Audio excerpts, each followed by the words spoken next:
আসসালামু আলাইকুম। ইনফো টেলিভিশনে সকলকে স্বাগত জানিয়ে খবর পড়ছি আমি সোহাগ মিয়া। শুরুতেই সংবাদ শিরোনাম। গৃহ শ্রমিকদের শ্রম আইনের আওতায় আনতে 11 দফা সুপারিশ। বিএনপির প্রতিনিধি দলের সঙ্গে ইইউ রাষ্ট্রদূতের সৌজন্য সাক্ষাৎ। লস অ্যাঞ্জেলস দাবানলে মৃত বেড়ে 24, প্রচণ্ড বাতাসের পূর্বাভাস। টানা 6 হারের পর ঢাকার রাজকীয় ফেরা। এবার বিস্তারিত। সংস্কার কমিশনের সঙ্গে জাতীয় গৃহস্থ নারী শ্রমিক ইউনিয়নের নেতাদের মতবিনিময় সভা হয়েছে। সবাই ইউনিয়ন গৃহ শ্রমিকদের শ্রম আইনের আওতায় অন্তর্ভুক্ত করার জন্য শ্রম সংস্কার কমিশনের কাছে 11 দফা সুপারিশমালা জমা দেওয়া হয়।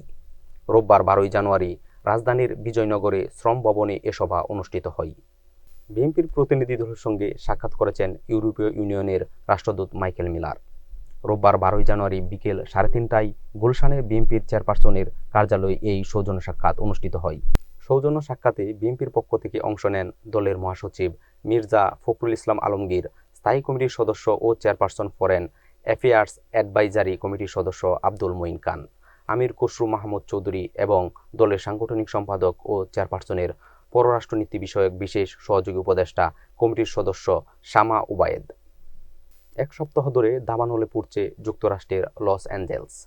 ভয়াবহ দুর্যোগে মৃতের সংখ্যা বেড়ে দাঁড়িয়েছে 24 জনে। ক্যালিফোর্নিয়ায় আবহাওয়া পূর্বাভাসে প্রচণ্ড বাতাস বয়ে যেতে পারে বলে সতর্ক করা হয়েছে, যা চলতি সপ্তাহেই দাবানলকে আরও বাড়িয়ে দিতে পারে। 3টি জায়গায় ছড়িয়ে পড়া দাবানল নিয়ন্ত্রণে আনতে দমকল কর্মীরা চেষ্টা চালিয়ে যাচ্ছেন।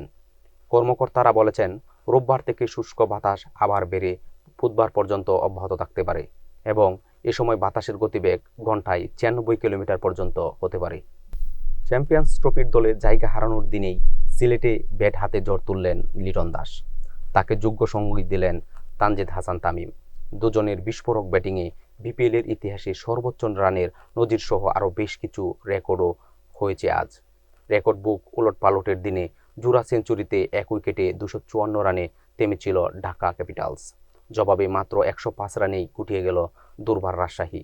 তাতে 149 রানের বিশাল ব্যবধানে জয় পেল শাকিব খানের দল। এতক্ষণ ইনফো টেলিভিশনের সাথে থাকার জন্য ধন্যবাদ।